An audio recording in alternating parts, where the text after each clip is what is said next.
This video is sponsored by Squarespace. They are the best place to make a website to help you stand out and succeed online, but more on them later. If someone gave me exactly $1,000 and told me I had to buy a watch today, first of all, that would be awesome. And second of all, I would be spoiled for choice. And this is one of my favorite areas and price points to look into. There are so many watches that punch well above their price here. Some have become modern classics and collector favorites. These are going to be in order of how much I like them and how much value I think is packed in there, in my humble opinion. I'm sure there's going to be some bangers that I miss. Let me know in the comments if I do. So here's the 20 best watches $1,000 can buy. We have to start here with the Casio Duro. If you don't at least respect the Duro, I don't even know what to say to you. I completely disagree. So for around $80 to $90, this delivers 200 meters of water resistance, fantastic proportions, classic sporty design, a reliable quartz movement.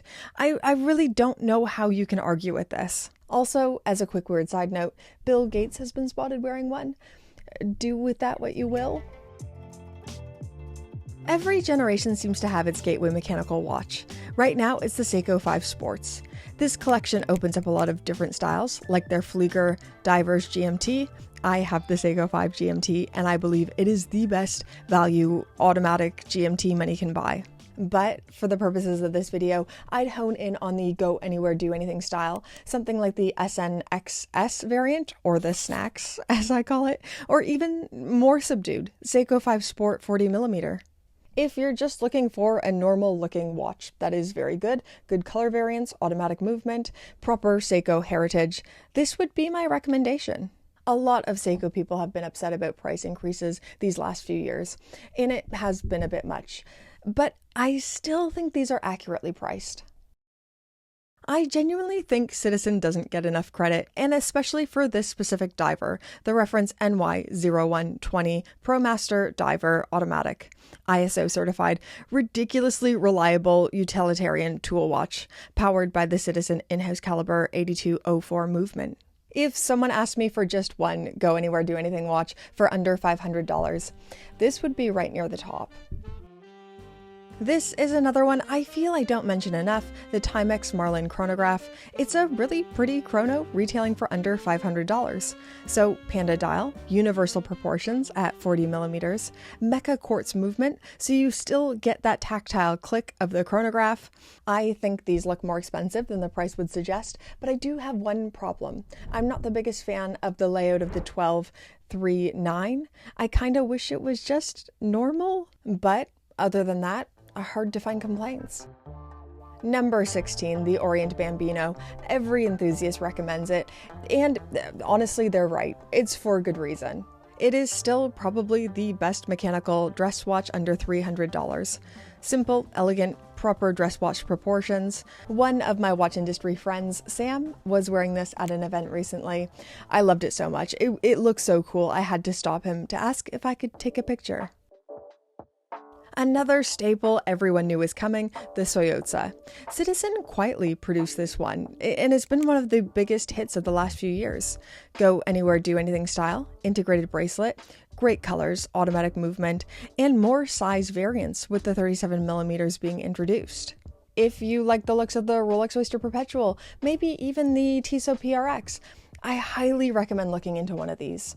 These retail for around $300 to $400. You're getting a lot of watch for a good price. Number 14, the Hamilton Khaki Field Mechanical. This is one every enthusiast seems to respect. So, manual winding movement, highly legible dial, being a field watch, with a military history. So, Hamilton's history began during World War I, but the khaki field was cemented during the Second World War, with the brand supplying over 1 million timepieces to the Allied troops, and even in the 1960s and 70s, under strict military contracts. The design is timeless, good build quality, honest watchmaking. Okay, those are the normal ones. Let's get funky with it. The Brew Metric is one of my favorite watches on the market right now. In a short time, they've developed a genuine and interesting identity, and I would say this is their flagship. So this is a pretty different take on the telephone timer chronograph. So the subdials were meant to measure 3-minute intervals to remind the caller to insert another coin in the telephone meter. A side note, a little bit nostalgic. I remember being a kid growing up in Canada with pockets full of quarters for every time I needed to call home on the payphones. Different times. But yeah, Brew instead uses the subdials to time the perfect espresso shot. Although I'm not someone who takes coffee as seriously as other people seem to, I wouldn't use this for its intended function, but it is a treasure of a watch. Powered by the Seiko sourced VK68 Mecha Quartz hybrid, still having that mechanical feeling when you engage the chronograph. In a sea of homages, this feels original. This feels truly different in a time where that's hard to do, and I respect that a lot. Number 12, the Laurier Neptune. This is one that makes me feel something, as does today's fabulous video sponsor, Squarespace. I'm actually going to try to merge these two ideas and make it somewhat good. Let's see how it goes. We are going to make a website wholly dedicated to the Laurier Neptune and its awesomeness, so you can see how quick and easy it is to build a website with Squarespace. So first, the aesthetic, the design. This is a no-nonsense mid-century diver. I want this website to feel similar. With Squarespace, you get these professionally designed website templates. I like to choose my own and build it out, but you can also use their Blueprint AI. We just need a one-pager for this one. On paper, it's a pretty normal diver in the spec department, so 39mm case diameter, 200 meters of water resistance, automatic movement. I want to add a photo right here so people can actually see what I'm talking about and not just have to read it. And I don't like this placement, so I'm going to use their fluid engine. You can move stuff around exactly to where you want it to be and have complete creative control on how this thing looks. This might be hard to keep doing without stretching too far and it gets stupid. So let's pause the watch here and just talk about Squarespace. It is the year 2026. If you're doing anything online, offline, you need a website. Squarespace is easy, as we've just seen, but they also help your website get found. So their SEO tools are integrated and make sure you show up higher on search engines. They've got options for everything, whatever you're doing. Whether you're selling physical goods, content, maybe you run a blog or publication, or maybe you just need a one-pager to say how awesome a specific watch is, or to promote your brick-and-mortar shop. I put off making a website for a long time for two reasons. For one, I thought I couldn't make one. I thought it wouldn't look good and no one would like it. And two, I was worried that once I post it and once everything goes live, then this thing is real. And I had a lot of imposter syndrome. Don't listen to that voice. Do it. Make your website. Make that thing that's been on your mind. Go hit the link that I have down below. Head to squarespace.com/BritPierce for a free 14-day trial. Once again, that link is in the description. Use my code, the BritPierce code, to save 10% off your first purchase of a website or domain. Thank you so much to Squarespace for sponsoring this video. Here is my Laurier Neptune site, and I have more to say. The Neptune almost feels like the greatest hits of mid-century design. You see little nods to the 1950s and 60s, but there's no straight homage anywhere, if that makes sense. The choice of Hesalite is a bit weird. Sapphire is the modern standard, but there's a certain look Hesalite gives. A warm glow, adds a vintage charm, and probably keeps the price as low as it is. If Laurier captures the romance of vintage watches, then Baltic captures the refinement.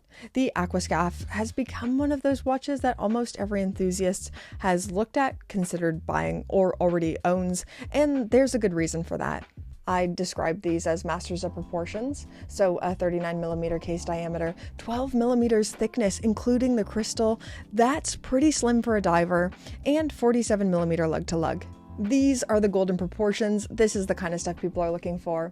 In the design department, these are very balanced and legible. No unnecessary text. One of my favorite details is a sapphire bezel insert. Most vintage-inspired divers go for aluminium, which makes sense as well, but the sapphire adds a lot of depth and instantly makes me think of Blancpain.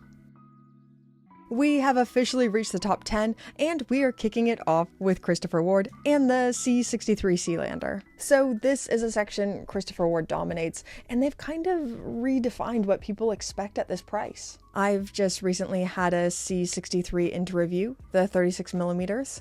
I was really taken aback by how good these are, not even for the price. They're just well made, well proportioned, very good watches. If I had to narrow it down to one thing I was really impressed by, it's their bracelet system. So they have this proprietary toolless adjustment system in the movement department. These are powered by Sellita movements, so well-respected off-the-shelf movements with good decoration. The design language is modern. These feel closer to luxury than affordable, in my humble opinion. Number 9, Tissot PRX Powermatic 80, and this is a surprise to no one. Whether you personally love the PRX or not, it is impossible to ignore what it's done. So the PRX was first introduced in 1978 and then reintroduced in 2021 to a lot of fanfare. This is their integrated bracelet, stainless steel sports watch that provides a popular style for a fraction of the price than a lot of the others. Think AP Royal Oak or Vacheron 222. Available in a 35mm variation and 40mm. This feels elevated and cool, powered by the Powermatic 80 automatic movement, giving, well, 80 hours of power reserve. Honestly, I think these look like a $3,000 watch and not a below $1,000. Great watch, deserves its popularity. I would argue that the Seiko ProSpec Speedtimer Solar is one of the best all-round chronographs you can buy for under $1,000. Part of the reason enthusiasts love it is the name. Speedtimer wasn't a name invented a few years ago for marketing purposes. It goes all the way back to 1969, when Seiko introduced the original Speedtimer line alongside the legendary Caliber 6139, which was one of the very first automatic chronograph movements ever made, depending on who you ask. This modern variation isn't trying to recreate that watch exactly, but it carries the DNA forward to now. Proportion-wise, you get a compact 39mm case, around 13mm thickness, with a lug-to-lug of 45.5mm. And then there's the dial. I personally like the ice blue, or you can get the more classic feeling panda. These have a lot of visual interest, applied indices, recessed subdials, and a 4:30 date window for the freaks who like this placement. Movement-wise, I think we've reached a point where enthusiasts don't look down on watches just because they're solar powered anymore. In fact, I would argue it's one of the strengths. Sometimes it's nice to have a grab-and-go watch. I don't want every single watch to be quartz or solar powered, but sometimes it's nice. Sometimes convenience is the luxury. Let's talk about the Marathon Gen Purpose Mechanical. This is one I've had a thing for a while, even though I don't talk about it a lot. If authenticity matters to you, Marathon has to be on your radar. This is a rugged and authentic military field watch built to strict mil-spec standards. It has a lightweight composite fiber shell or stainless steel, sapphire crystal, tritium tubes, and a reliable self-winding movement, the Seiko Caliber NH35A. This is no nonsense. It feels like equipment because it is. I think Serica is one of those brands that separates casual watch buyers from proper enthusiasts. Most people from outside of our weird little hobby haven't heard of it, but among collectors, it's, I see what you got there. The 6190 specifically has magical proportions. So a 37.7mm diameter, only 10.4mm thick, including the crystal, and 46.5mm lug to lug. These are textbook dimensions for a field watch. It wears incredibly flat, highly legible dial with broad, thick hands and hour markers. I feel like everything about this is so unique. It's not trying to look luxury or trick you into thinking it's a Rolex Explorer. I keep saying I'm going to buy a Seiko Alpinist. It's on the list. I'm going to get one day. I think every collector at least understands this watch. It is a great blend of rugged outdoors utility and a kind of weird elegance. The green feels so identifiable. Seiko has this way of making dials feel alive. Then the gilt accents and cathedral hands. There aren't many watches in this price category that can ignore conventional design rules and still weirdly work. It has its own personality, and you don't need to see the logo to know exactly what it is. So you already know that this is so biased. This is the watch I'm wearing right now, and I didn't want to go neo-vintage for this video because it would be a limitless list. I would never run out of things to talk about. but I have such a thing for the tag Heuer Formula 1. It's probably my favorite watch out there. These are little pieces of tag history.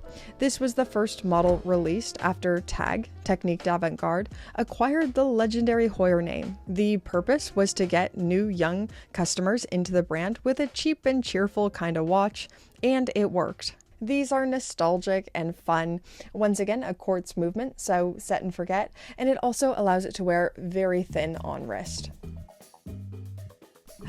Studio Underdog. I know Studio Underdog has to be on here, but I don't know if I want to make it the 01 series, so the classic chronograph, or the 03 series, so that's a mono pusher, so unique, or the 02 series, their field watch. Oh, hold on. I'm on the website looking at the prices. It's gonna have to be the 02 series because it's actually on budget. So the 02 series it is. This is their unique take on the field watch.